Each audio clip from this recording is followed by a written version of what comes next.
distinguishes the Green Party from some of the other parties. The first thing I'd like to point out is that our policy document, Vision Green, is available online 365 days of the year. Most of the other parties don't do anything like this. What does it say about us? It says that our policies are the product of careful philosophical thought. They contain a systematically organized vision of what we think the ideal society should look like, what values it should manifest.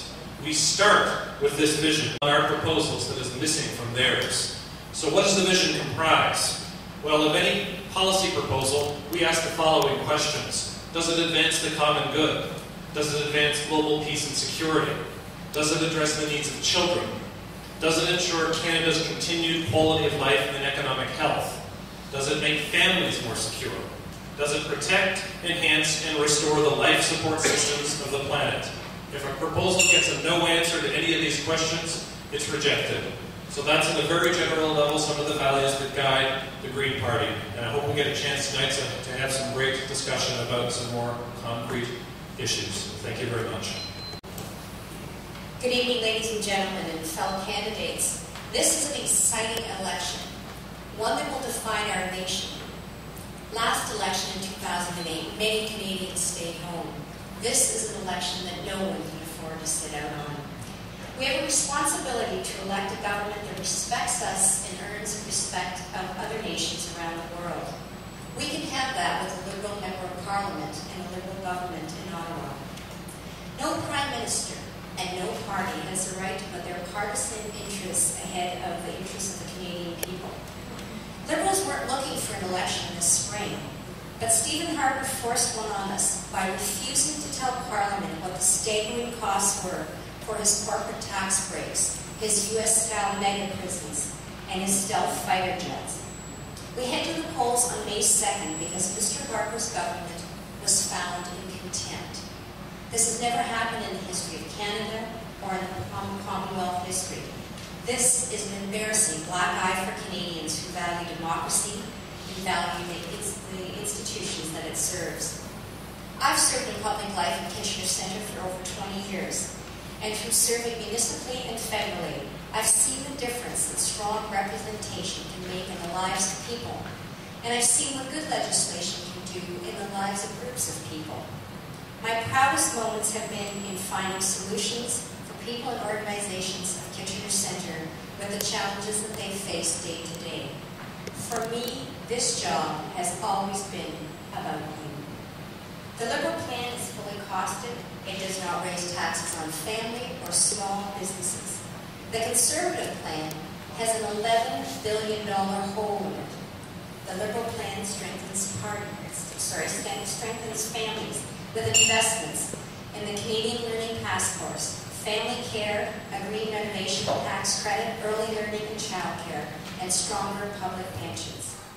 A Liberal Party is choosing to invest in economic stability for families by reversing the Conservative $6 billion corporate tax element. Thank you. We have one candidate here tonight. That is Bob Russell. Thank you. I don't think, as an old professor, I don't think I need the microphone, so I think everybody can probably hear me. I guess I would like to make brief comments, hopefully less than 2 minutes. First of all, I think it's important to restore integrity and respect to the Canadian parliamentary system. I don't think many Canadians can be proud of what's gone on in the last couple of years. A lot of the Liberal plan focuses on family. Family is very important to Canadians. In terms of the reunification concerns, when I talk to people, the LINK program, which is a language instruction program for new Canadians, has been cut back. That program is very important to new Canadians in terms of their adjustment to living in Canada. Funding should be restored. The wait time for reunification should be reduced. In terms of healthcare is important to us all. The federal government should establish under the Canada Health Act national standards for care and mandate no user fees. User fees are sneaking in to the Canadian Medicare system. We don't talk about them, but they're there. Post-secondary education has to be affordable. When I was a university student, it cost about $450 a year for tuition. It's gone up significantly. The Liberal platform has a program to financially assist students. There also has to be employment opportunities. That first job, your children, your grandchildren, it's important that they not only get that education, but they get the first job. Seniors, I relate to this more. It's important to provide assistance to family caregivers in a variety of ways, including taxation. Small business incentives. I separate the difference between corporate taxation and small business assistance. Right now, under the Harper Plan, you, the citizens, have to wait 4 or 5 years for your tax breaks. Corporations get them immediately. Finally, Canada needs to be better respected on the world stage. Restore the UNC. Thank you. Ms. Yue Xin Wang, would you stand up?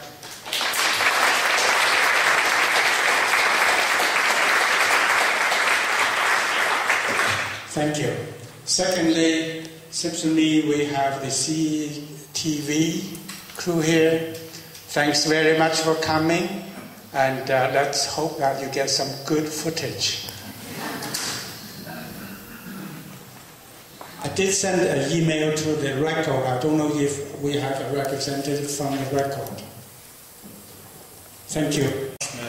I'm a campaign manager for the independent candidate in Kitchener-Waterloo. And what I'm going to share with you are basically questions, or a question for all of you from his platform. That's Richard Walsh Bowers. Has to do with the environment. We can't have a healthy environment or a healthy economy in a sick environment. Our environmental problems and technological solutions are linked with our carbon-addicted economy. The root of climate change is obsession with economic growth and consumerism. How would you see us fixing? When we talk about development here in North America, what we talk about is the rich getting richer and the corporations having the right to destroy and pollute. The Conservative government has pulled Canada out of Kyoto. At the same time, we criticize countries like China for trying to modernize and have electricity through projects like the Three Gorges Dam. What we need to do before we tell the third world not to develop is we need to deal with our own problems here, and we need to cut down our own consumption. I feel that we have to honor our treaties such as Kyoto. We need to deal with the problems of our own consumption before we tell anyone else what to do. Thank you very much. I believe second one is Ms. Peter Brink. Important that we find ways to ensure that our economy is more environmentally sustainable, that we support innovation, which of course we're very familiar with as residents of Kitchener-Waterloo. We support innovation and the development of green technology and green jobs.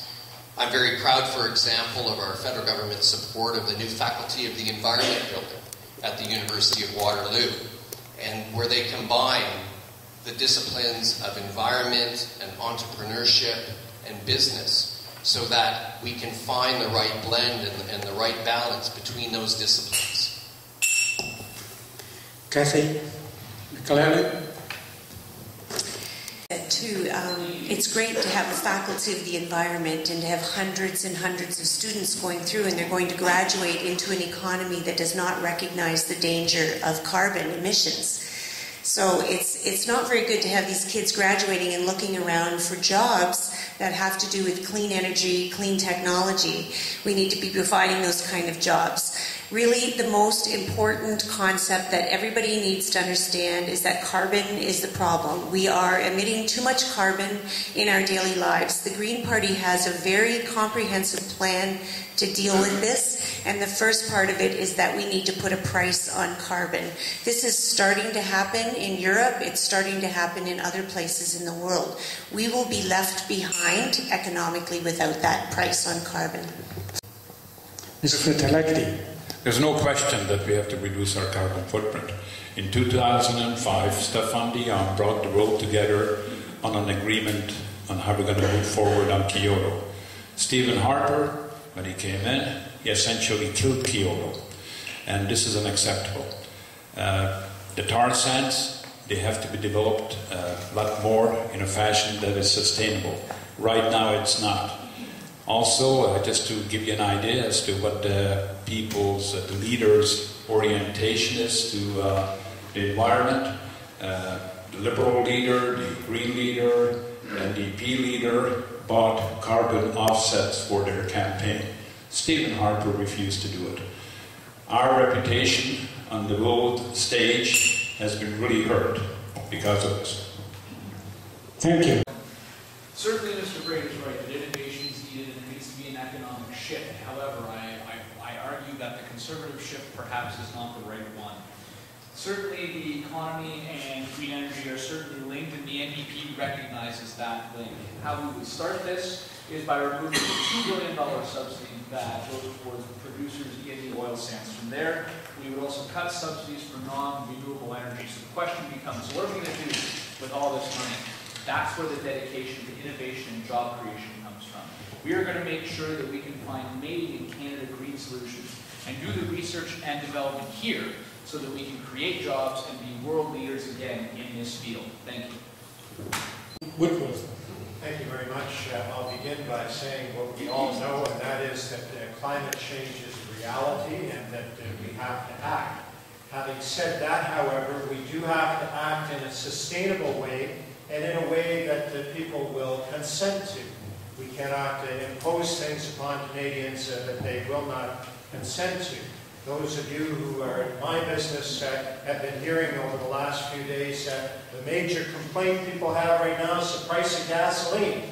And that's where it hits home, and we have to convince people that they've got to pay more before we can proceed to increase the price of gasoline more than it is. So this involves sustainability. I want to say that in addition, we need to take concrete action.